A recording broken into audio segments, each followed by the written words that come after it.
Ja.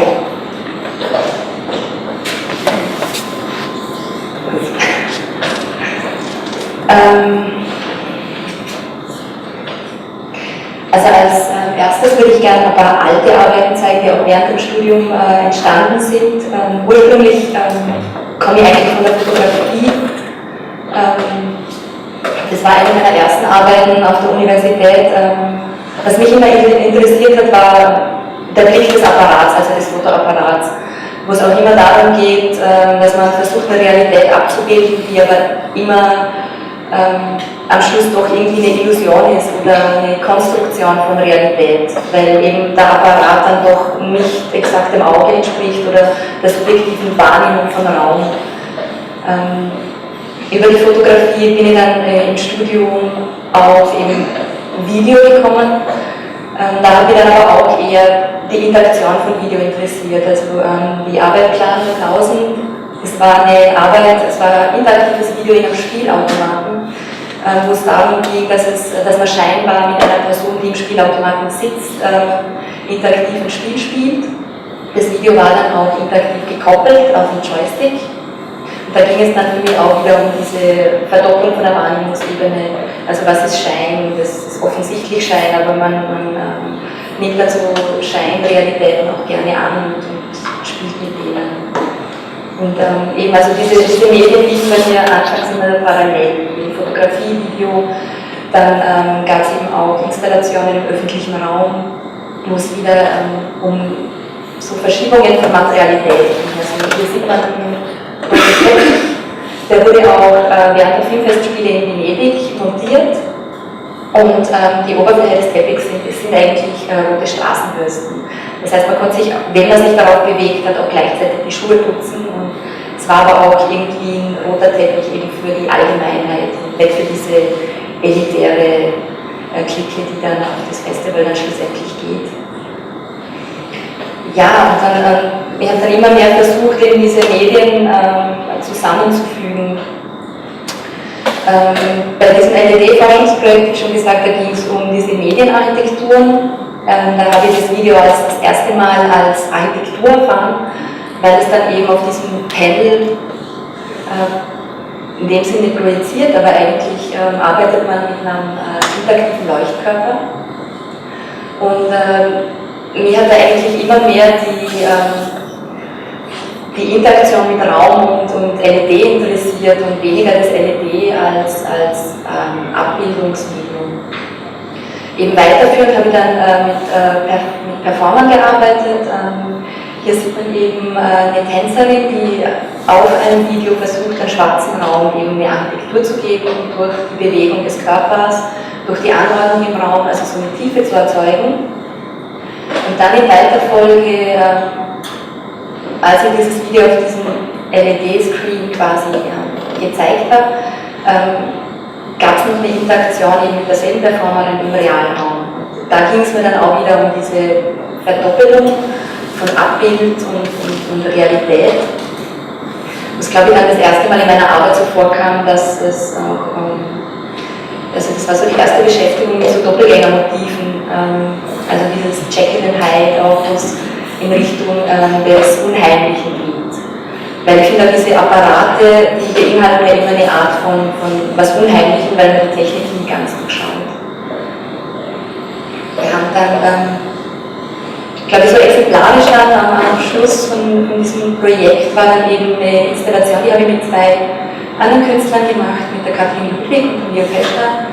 Das war eben damals noch 20er Haus, also vor dem Umbau 2003, wo wir dieses Panel im Raum positioniert haben und versucht haben, das unsichtbar zu machen, was ja auch total eigentlich dem widerspricht, was es ist, diese eigentlich LED-Technik, die man ja hauptsächlich für Werbung dafür benutzt, aufzufallen.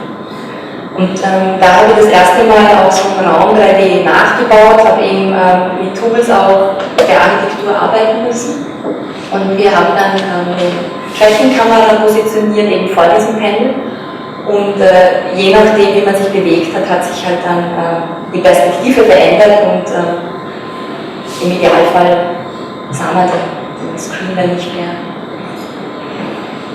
Also so ein Trompe-l'œil-Effekt eigentlich. Also es ging eigentlich schon immer so eben auch um eine Irritation.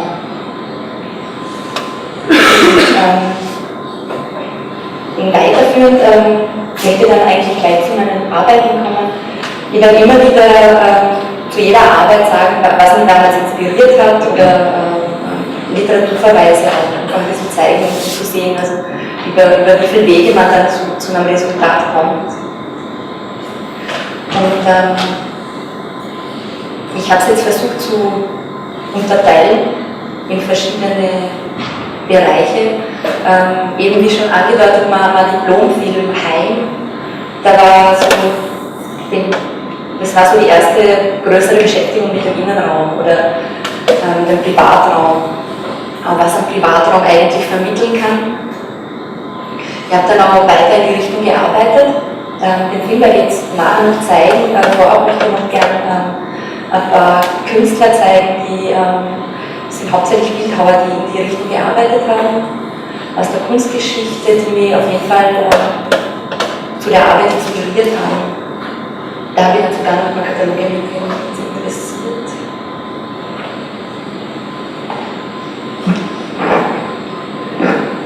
Und zwar der erste Künstler, ich weiß nicht, ob Sie ihn kennen, das ist der Kurt Schwitters, ursprünglich Architekt.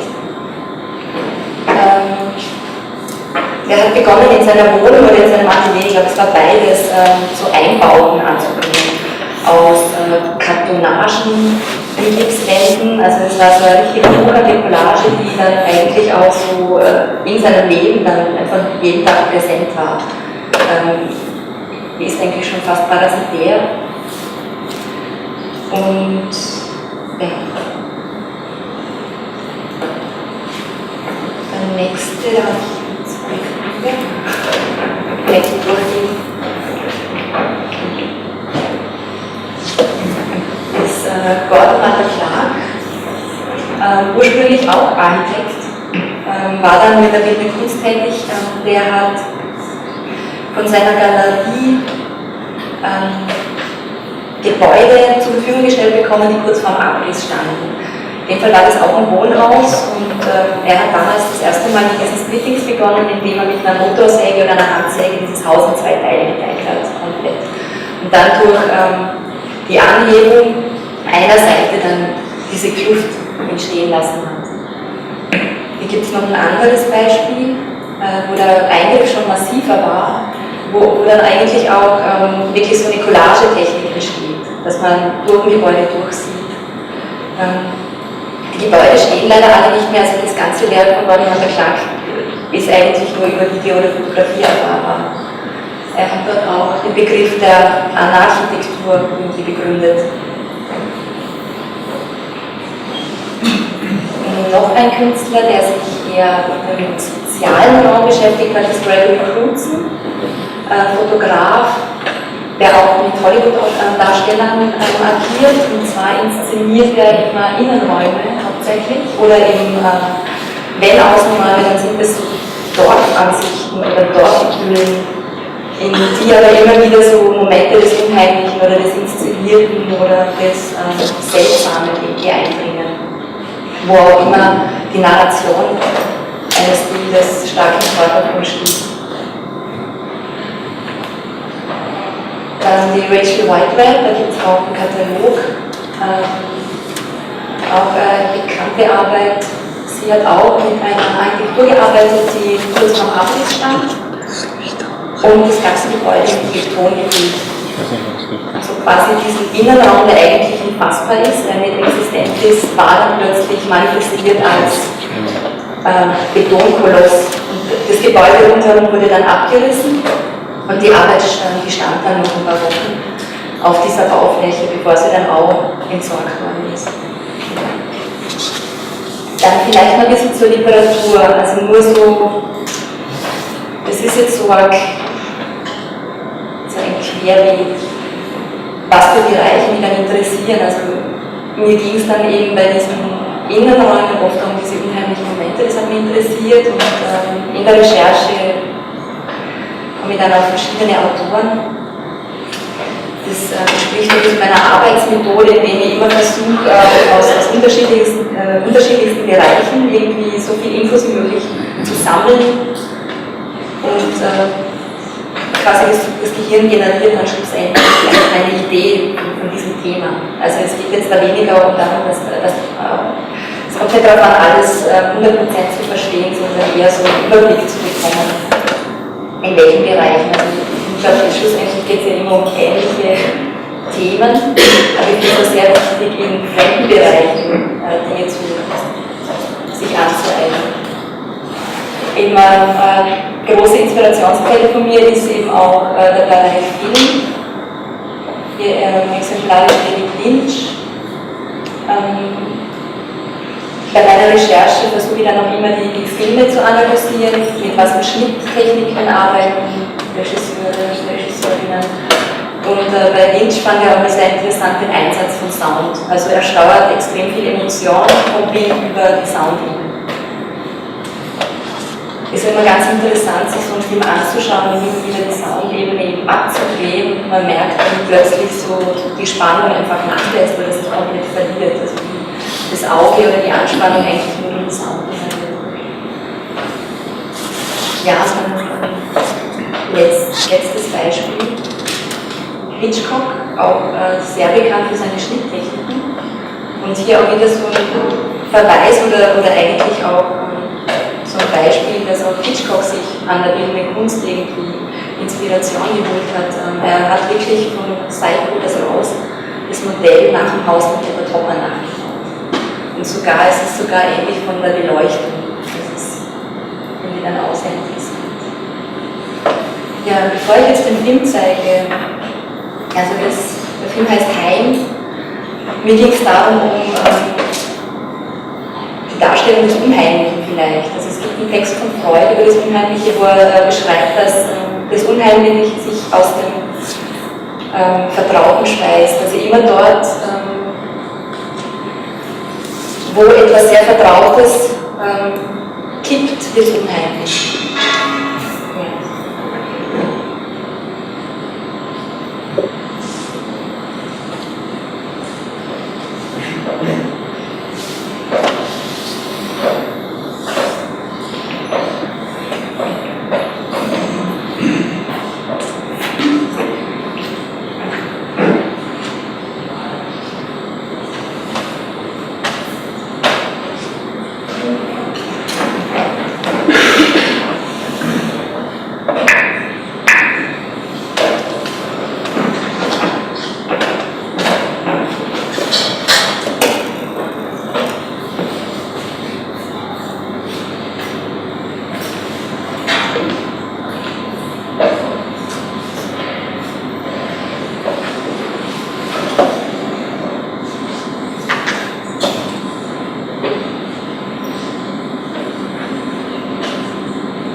Also die Idee von diesem Video, ja, vielleicht haben Sie ein paar erkannt, das Video besteht eigentlich nur aus Fotografien und es gibt 3 Videosequenzen drinnen. Also bei meiner Beschäftigung mit Video, das was mich am meisten gestört hat, war eigentlich die Auflösung. Also zu meiner Zeit damals gab es Mini-DV 720x576 Pixel, dann die Linsen waren auch nicht wirklich zu gebrauchen. Und ich habe dann versucht, irgendwie eine Technik zu entwickeln, wo ich mit den Mitteln von Fotografie auch eine Kamerafahrt generieren kann oder einen Film generieren kann, der ausschaut wie Echtfilm oder in die Richtung oder von der Qualität wie Echtfilm geht.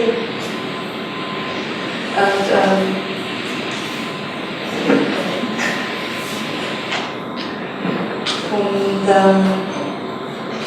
ja, also die Idee war so,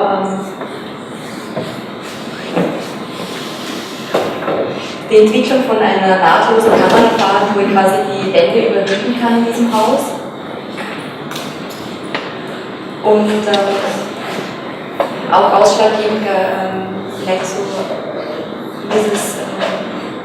der Entwurf von Jeremy Bentham, der dieses Prinzip des Panoptikums entworfen hat, wo man quasi vom Zentrum eines Gebäudes 360 Grad quasi eine Architektur durchblicken kann. Drum auch diese ruhige Kamerafahrt, das ist eigentlich wie so ein Beobachterauge, das sich dann so von Raum zu Raum bewegt und wirklich so quasi jede Ecke von diesem Haus durchleuchtet. Das aber eigentlich ein Privathaus ist, in dem auch viel versteckt wird. Das auch viel aussagt allein über die Gegenstände, die in diesem Haus sind, über die Bewohner. Deswegen kommen auch kaum Personen vor. Und die Anordnung von diesen Räumen, da habe ich mir, also ich arbeite gerne mit so flexiblen Storyboards. Also ich zeichne nicht die Storyboards, sondern quasi die Frames des Bildes werden dann auf einzelne Papiere gezeichnet und ich kann dann in der Anordnung immer wieder überprüfen, ob das vom Konzept oder von der Narration dann Sinn macht. Auch mit dem Einsatz von dem Sound. Also auch der Sound wurde ausschließlich in dem Haus aufgenommen. Das ist für mich zum einen eigentlich so eine Limitierung, aber ich finde es dann auch immer interessant, wie man eigentlich mit geringen Mitteln oder mit wenig Material, ich glaube, man ist dann meistens von der Fülle überflutet und lege mir selber dann so Regeln auf, dass ich sage, ich arbeite mit einem Gebäude, verwende eben ausschließlich Fotografien von diesem Gebäude, also da sind eben die Einzelbilder, die dann eben ausgeschnitten werden und ich arbeite mit einer Technik im After Effects, indem ich quasi so Collagen baue. Also es sind unterschiedliche Ebenen, die sich dann perspektivisch dann bei dieser fiktiven Kamerafahrt dann eben verschieben. Und was ich an dieser Technik interessant finde, also ich könnte es auch 3D nachbauen. Das finde ich aber insofern interessant, weil es dann wieder berechnete, reale Kamerafahrten sind, die mir der Computer herausgibt. Und mit der Methode kann ich die Ebenen, wie ich will, verschieben und dann eben auch so Effekte erzeugen, dass sich die Ebenen gegengleich bewegen und dann eben auch so traumartige Sequenzen ergeben, wo dann sich vielleicht auch so ein Raum aufnimmt. Ja. Gibt es Fragen? Und das ist noch ein Entwurf eben vom Außenraum. Also auch, man kann sich das vorstellen als die Hülle von diesem Innenraum, den ich gerade gesehen habe. Für mich war es dann irgendwie logisch, nachdem ich diesen Privatraum behandelt habe, auch in den Bereich der Nachbarschaft zu gehen. Ich beschäftige mich auch gerne mit Dingen, die mir nahestehen. Also jetzt bei Heim habe ich auch es war auch irgendwie das Einfachste, da mein Elternhaus zu nehmen, weil es einfach zur Verfügung stand. Natürlich hat es dann automatisch auch was mit einem selber zu tun. Eben und diese Nachbarschaftsverhältnisse, das ist, wo ich herkomme, das ist in Westösterreich, also das ist Lustenau, es ist eher sehr dörflich aufgebaut. Und diese Nachbarschaft, die ich da behandelt habe, die ist gleichzusetzen, glaube ich, mit dieser Schrebergartensiedlung in Wien. Also es geht dann eher so, das ist das Lustenauer Lied. Das war es ist nach wie vor landwirtschaftliche Fläche. sehr viele Lustenauer besitzen so einen Streifen, wie sieht man diese Streifen? Da kann man Gemüse anbauen, das macht kaum jemand mehr. Jetzt hat jeder dort sein kleines Haus und es wird auch gern beobachtet. Und was mich interessiert hat, war eben die Distanz, die eigentlich zwischen diesen Häusern liegt, aber dass es dann trotzdem nicht so vorkommt, dass man sich dann auf diesem offenen Feld irgendwie begegnet, sondern es geht mehr so um eine Beobachtung. Die Anwesenheit der Personen werden eher so durch die Veränderung vom Haus ersichtlich. Das heißt, jedenfalls sind die Läden offen, die Läden sind zu. Eben dieser Transportwagen oder Karren steht dann mal da, also das sind Videostills aus einem Video, wo ich auch wieder dieses Prinzip dieser Kamerafahrt verwende. In dem Fall jetzt nur auf einer Ebene, also bei Heim ging es ja über 3 Ebenen im Dachboden angefangen und ging nach unten. Hier ging es wirklich jetzt nicht nur um dieses Prinzip der Überwachung, wo dann quasi so ein Dialog zwischen diesen 2 Häusern stattfindet. Und man eigentlich nur über die Soundspur die Anwesenheit von Personen mitbekommt, aber visuell verändert sich dann minimal was in der Umgebung oder am Haus. Und dazu gab es dann eben auch Fotoserien. Aufbauend auf der Arbeit, also ich war beruflich aufgrund von einem Artist-in-Residence-Programm ein halbes Jahr in Tokio. Und was ich spannend fand, weil man eigentlich von Tokio sonst diese Idee dieser Millionenstadt hat. Und das Erste, was mir hat es gewundert, dass diese Wolkenkratzer, diese Fülle von Wolkenkratzern dort eigentlich nicht, also die gibt es in Wahrheit gar nicht. Sondern es gibt genauso wie in Lustenau, bei diesen Parzellen gibt es das genauso in Tokio. Ich habe in dem Bezirk Arakawa gewohnt. Und das schaut dann so aus. In Japan wurde, da habe ich eigentlich gesagt, ja, da sind sie sicher.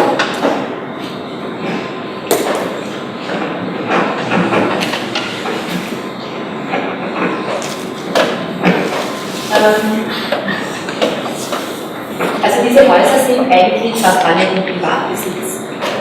Und durch Erbschaft wurden diese Grundstücke zum Teil auch unterteilt in absurd kleine Grundstücke. Das heißt, man findet dort Häuser vor, die Grundfläche von 35 Quadratmeter haben. Also ich selber habe ein Haus, also die Wohnfläche betrug 95, die Grundfläche war 35. Die Bauweise ist eher billig, also die Lebenszeit von so einem Haus liegt bei ca. 40 Jahren. Und das war dann eben meine Nachbarschaft. Und ich habe dann angefangen, dort auch zu fotografieren und weil ich auch die unterschiedlichen Formen dieser Einzelhäuser so interessant fand. Weil es eben jetzt nicht von einem Architekt konzipiert ist, sondern wirklich so eher dem Grundriss entsprechend auf diesem engen Raum, wo man eben auch, sage ich mal, es sind meistens 2 Seiten des Hauses liegen zu einem anderen Haus. Und meistens ist auf einer Seite noch ein Parkplatz. Und da gibt es dann auch unterschiedliche Architektur, weil ich mich dann auch gefragt habe, wie kommt es dazu? Also wie passieren so Ansichten in Städten? Da gab es einiges auf der letzten Architekturbiennale. Und was ich dann gemacht habe, ist eigentlich eine Architekturstudie von den Häusern. Also ich habe dann quasi hier exemplarisch so individuelle Häuserfassaden rausgenommen, die auch bearbeitet, bereinigt auch von vielen, das Geschwister.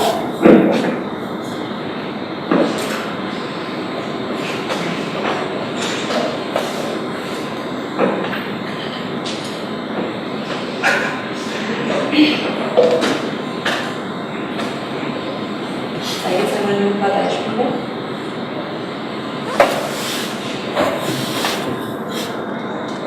Ich fand dann auch interessant, sich vorzustellen, wie man in so Häusern wohnt. Also wie man sich da die Möbel dementsprechend einrichtet. Das war 4 Schritte. Also es war sehr lange.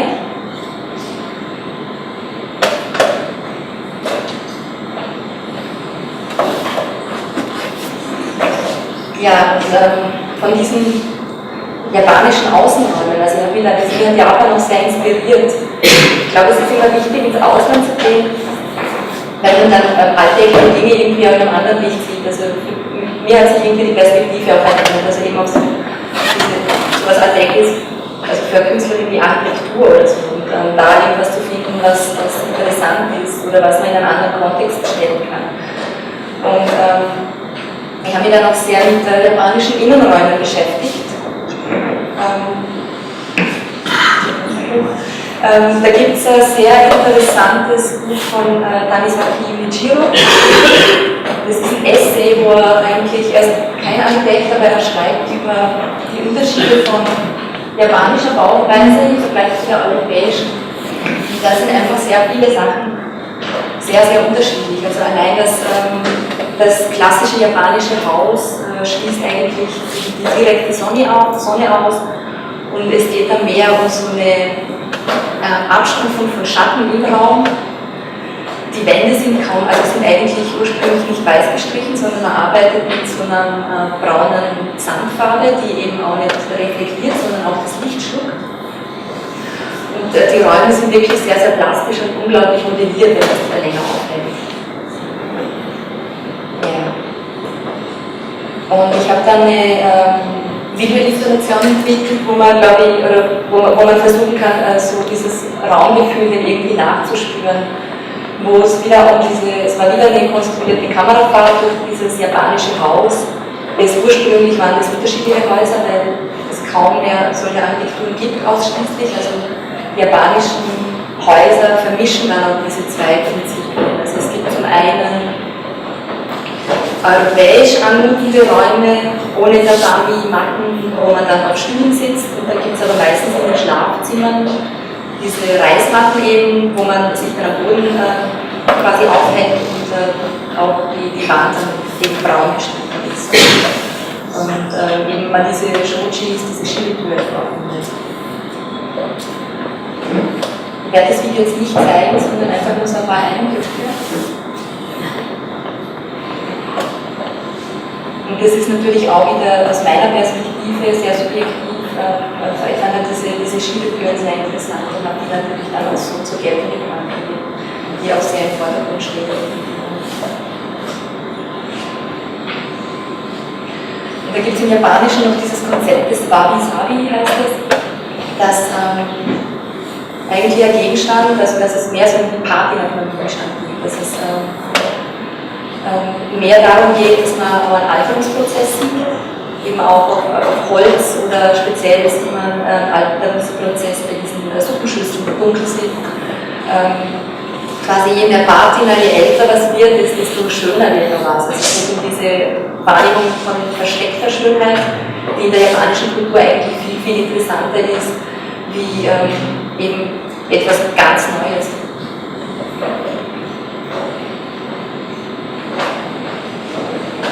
Ich habe dann zusätzlich noch verschiedene skurrile Ebenen in das Video reingebracht, eben wie so diese Klischees, mit denen man, man nimmt sie als Ausländer so als Klischees, also diese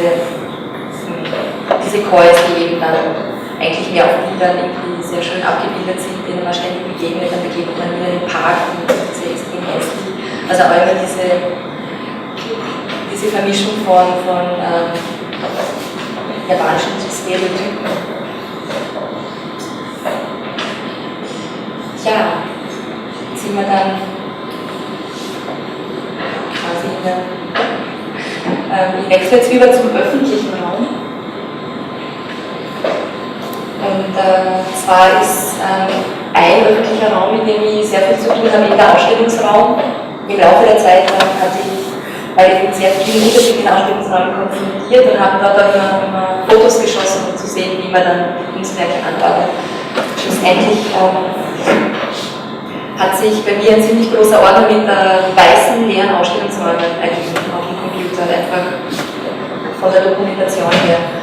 Und dann gibt es diesen Aufsatz von Brian Doherty über den White Cube, über die Entstehung des White Cubes, also dieser kleine Ausstellungsraum, der eigentlich auch noch gar nicht so lange existiert, einfach nur um der Kunst quasi mehr Platz zu geben, damit sie nicht beeinflusst wird von von anderem Inventar oder Raumfarbe und so weiter. Und naja, eigentlich auch diese elitäre Ästhetik, also ich finde auch, dass das Weiße, dieser White Cube eigentlich auch sehr elitär ist und auch, glaube ich, oft das Kunstwerk auch entfremdet oder ihm vielleicht sogar was zuschreibt, was mir nicht zusteht, weil es eben dann auch schon fast so sakral verstrickt, diese Positionierung von Objekten, die so Weisen wären, über die jetzt in der großen. Und ich werde jetzt das nächste Video zeigen, das heißt eben Empty Rooms. Interessanterweise ist es entstanden, ich habe im Vorfeld schon öfters mit einem Komponisten zusammengearbeitet, Konstantin Poppe lebt in Manchester, und der hat extrem viel Field Recordings gemacht von eben auch leeren Räumen. Also in Manchester gibt es sehr viele Industriehallen. Er hat dann versucht, den Sound quasi gegenüberzustellen. Also was ist der Sound, was vermittelt der Sound, wie ist der Sound in der Halle im Gegensatz zu einem Sound zum Beispiel in der Kühlschrank oder in der eigenen Wohnung. Und das Video basiert eben auf dieser Klangkomposition. Das ist also das erste Mal, dass ich quasi einen Soundtrack zur Verfügung hatte.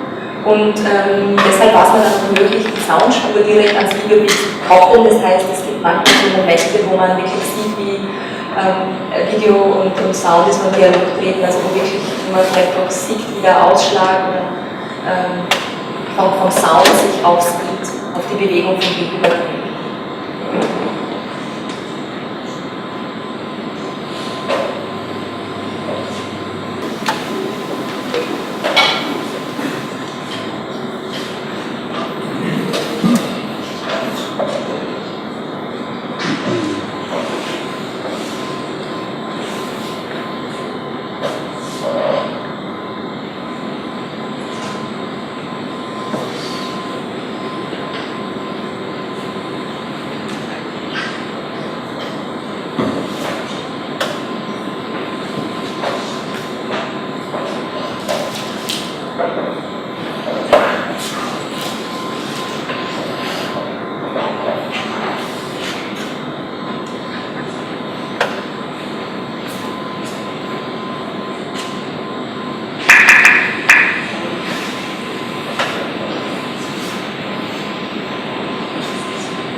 eine andere Art und Weise, wie man mit einem Ausstellungsraum umgehen kann. Und zwar habe ich da eine Videoinstallation gemacht für das Weiße Haus. Also das erkenne ich, das ist in Wien.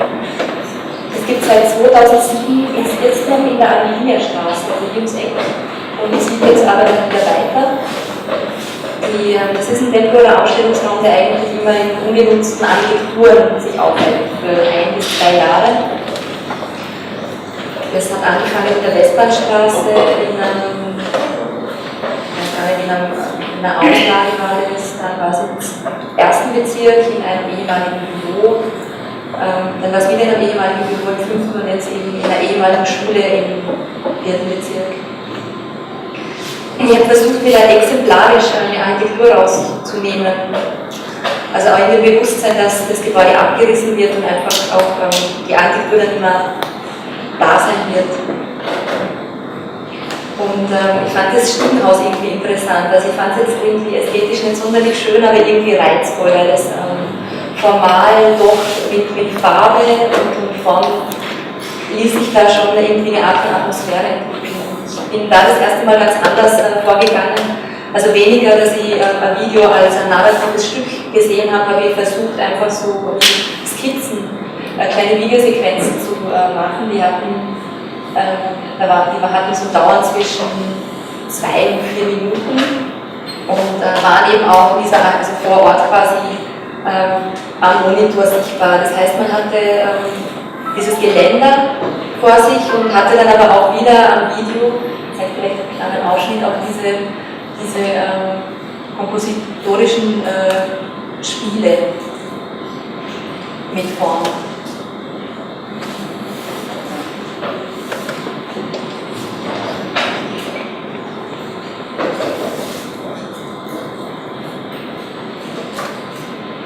Ich spule jetzt vielleicht ein bisschen vor, also hier sieht man die Monitore, wie sie halt so auch im Stiegenhaus auf verschiedenen Ebenen, in verschiedenen Höhen angesiedelt waren.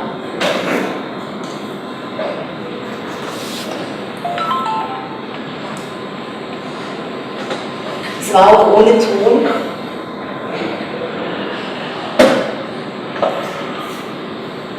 Also es ist natürlich auch eine Möglichkeit, wie man mit einem architektonischen Raum umgeht, dass man sagt, man geht irgendwie malerisch oder zeichnerisch vor und versucht da irgendwie abstraktere Formen zu finden in so einem Objekt wie einer Treppe, die eigentlich wirklich diesen Nutzungswert hat eigentlich.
Die nächste Arbeit, die ich vorstellen werde, ist vielleicht sogar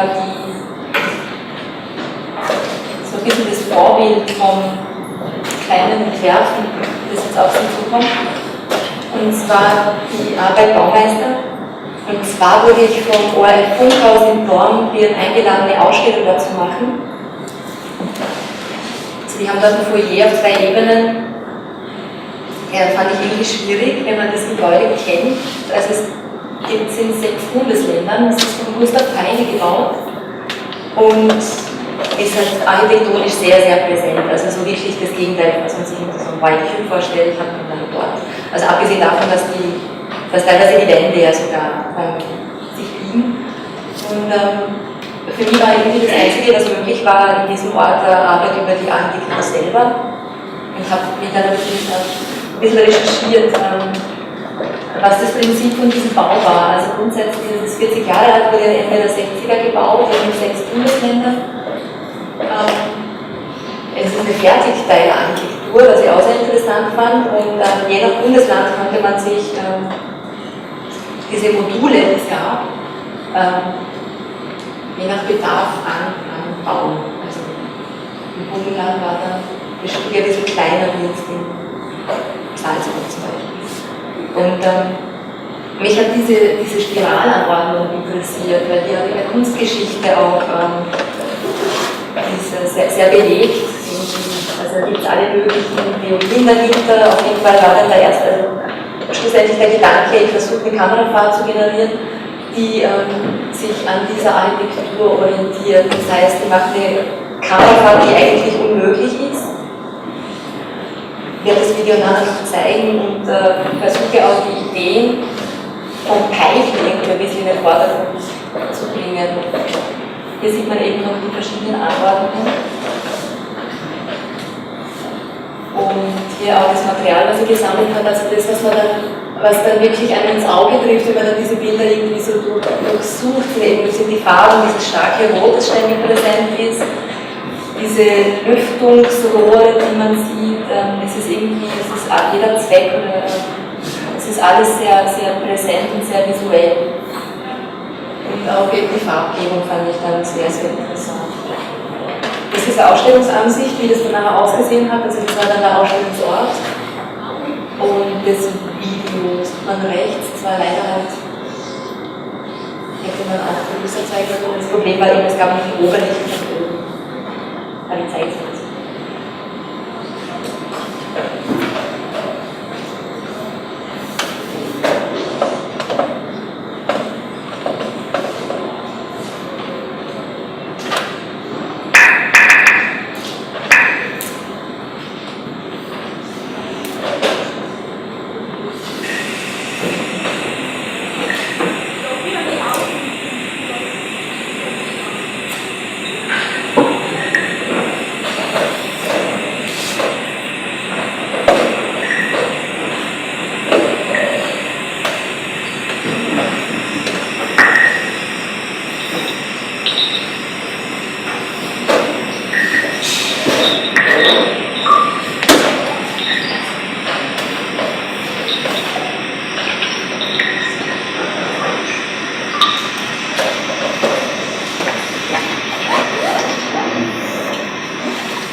Fall war der Sound von Konstantin Popp, der schon den Sound bei uns gemacht hat. In dem Fall habe ich ihm Soundmaterial vom Funkhaus Dornbirn gegeben. Also das waren, was man gehört hat, waren Fragmente von Architekturberichten, die wirklich von dort aus auch gefunkt worden sind. Und was mich interessiert hat, war eben auch diese Bewegung, die auch irgendwie exemplarisch für Funkwellen ist. Also das Funkhaus wurde ja ursprünglich als Radiostation gebaut, weil das Fernsehen kam erst später hinzu. Und auch diese Soundebene, die dann fragmentierter das Bild wird, also fragmentierter wird der Sound oder eben auch diese Sendersuche, wenn man eben nach einem Radiosender eben sucht. Also es war mir dann auch wichtig, dass ich in dem Video irgendwie die Nutzung von dem Gebäude irgendwie visualisiere. Das fände ich schön, wenn das im Laufe des Semesters auch angedacht wird, wie kann man die Funktion von einem Gebäude vermitteln. Vielleicht durch den Schnitt oder durch den Sound oder durch die Montage.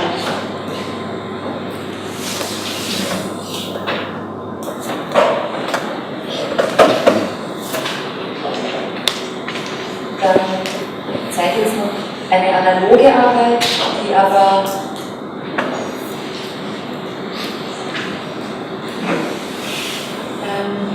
also beschäftige mich eben im Video auch mit dem Prinzip der Montage. Jetzt sind es eben digitale Montagen.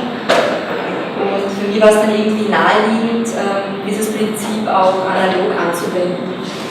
Und was man da jetzt sieht, sind unterschiedlichste Architekturmagazine, also immer eine Ausgabe eines Architekturmagazins. Das ganz links ist beispielsweise ein Baumeister-Magazin aus den 70er Jahren, das nächste auch. Das mittlere ist Architektur aktuell mit dem Schwerpunkt drin Kohlhaas und so weiter. Also eben auch diese Limitierung auf ein Medium oder ein Magazin, vielleicht zum Entstehungsprozess. Hier sieht man es an einem spanischen Architekturmagazin, wo ich eben Architekturansichten von verschiedenen Seiten nehme, die wieder ausschneide und dann wieder in einem quasi Sichtkasten so anordne, als hätte man ein kleines Modell. Was mich interessiert, ist eben dort dann die Mischung, die eigentlich aber dann zufällig passiert, von Planansichten zu Außenansichten von der Vogelperspektive gemischt mit Innenansichten von Gebäuden. Dann eben auch die Mischung von unterschiedlichen Architekten. Es ist dann eben auch eigentlich eine Art, wie man ein Architekturmagazin eigentlich archivieren kann. Also wenn jemand Magazine hat, bevor das ihn fragt, nehme ich sie sehr gerne. Ja, dann, wie gesagt, also gibt es halt unterschiedliche Magazine. Ich habe jetzt das ausgewählt, weil das ist eher aktuelles von 2013.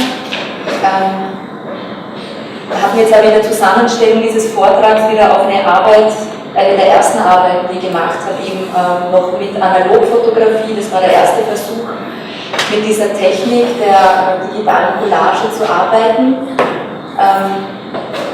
Und die sind sich, finde ich, doch sehr ähnlich. Und zwar heißt die Arbeit Abbeytown. Das wird jetzt aber die letzte Arbeit sein für heute. Da ging es um die Beschäftigung mit Science Fiction an sich. Also ich habe das Prinzip dieser Montagen dann in verschiedenen Städten angewandt, mit unterschiedlichen Architekturen. Vielleicht kurz zur Recherche. Also was mich interessiert hat, waren diese Science-Fiction-Ansätze so um 1900, so diese Visionen, was das Bild der Zukunft ist, quasi unserer Gegenwart, die Gesellschaftsstrukturen, Politik. Da gibt es eben dann auch Verfilmungen wie Metropolis von Fritz Lang. Und es ging eigentlich immer mehr so um irgendwie, es wird gesprochen von der Erhöhung von Gebäuden, also man hat nicht mehr 5 Stockwerke, sondern plötzlich 50. Die Leute bewegen sich nicht mehr auf Straßen zu Fuß fort, sondern auf fahrenden Straßen. Genau, bei Ansichten, lustigerweise kommt auch kaum Werbung vor, also eigentlich ja sehr konträr von dem Bild, was man von der Zukunft jetzt so hat. Ja, und dann dieser Dialog eben von der Idee von Zukunft und Vision und was dann schlussendlich auch eintrifft.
Manipuliert.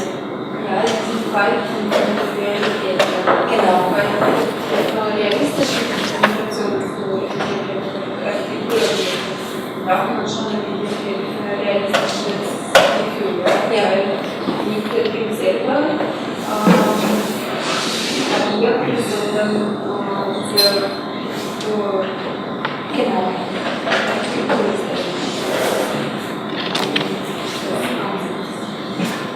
Ich finde ja als Architektur, wenn es um so Werte geht, ist ja oft auch Manipulation im Spiel. Also bei mir ist es auch schwer zu sagen, was man echt ist oder nicht.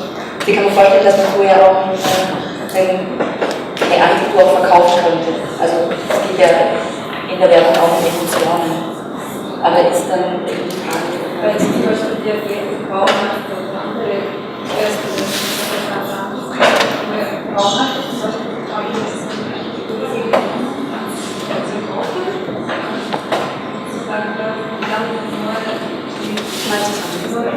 aber die Bauwerke existieren ja real. Das Einzige, was ich mache, ist, ich erfasse sie mit einem Fundament. Aber es ist, glaube ich, immer, je nachdem, wie vermittelt man ein Gebäude. Also man kann es immer über ein Video geben, glaube ich, ist es immer eine Art von Manipulation, weil man ja immer subjektiv das Material auch aussucht.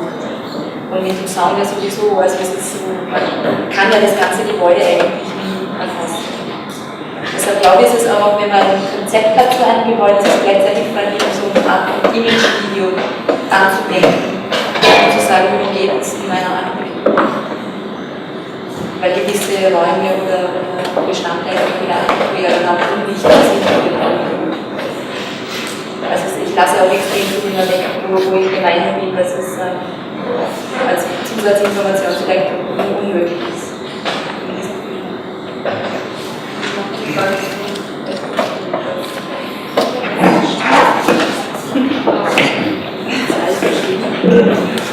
Die Frage ist, zum ersten Film, das sieht ja schon aus, aber ein bisschen mystisch-tragisch, würde ich sagen. War das wirklich so gefühlt von meiner persönlichen ein bisschen so wie von David Lynch oder solche Figuren. Stimmt das? Naja, also es war schon, das Konzept war schon, dass ich versuche, was Unheimliches zu vermitteln. Also ich würde jetzt nicht sagen, dass meine Kindheit per se so unheimlich war. Aber das ist aber schon die Frage, also wie manipuliert man ein Bild? Und also mein Kinderzimmer wurde hier zum Beispiel gar nicht gezeigt. Das sind einfach Sachen, ich konzentriere mich dann auf Elemente, wo ich glaube, dass dieses Gefühl rüberkommt. Aber ich glaube jetzt nicht, dass es mich selber so getroffen hat. Also es war dann, wie ich gesagt habe, also es ging mir eher um den Grundbegriff des Unheimlichen. Und ich glaube, jeder hat sich in seinem Elternhaus mal unheimlich gefühlt. Ich glaube, so Situationen gibt es überall. Und dann eben ist die Frage, welchen Ausschnitt zeigt man und wie vermittelt man dann eine Emotion. Das war dann eben dieses Rücken.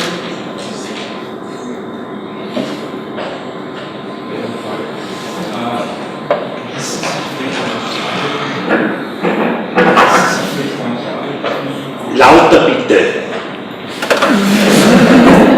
Also bitte. Mich interessiert, ob sich vielleicht manche Arbeiten von Ihnen auch so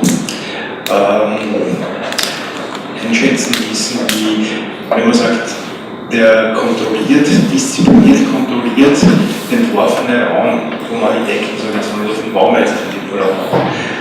Ist das so eine Gegenstrategie auch? Könnte man das so irgendwie sehen?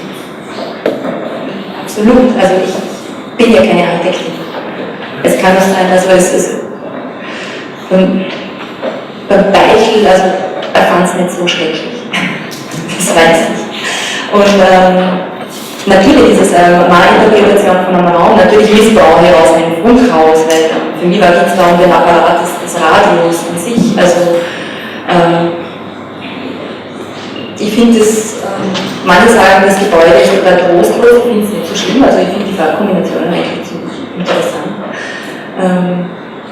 Ja, es ist Gegenentwurf, es ist eine Strategie, ja. Also für mich,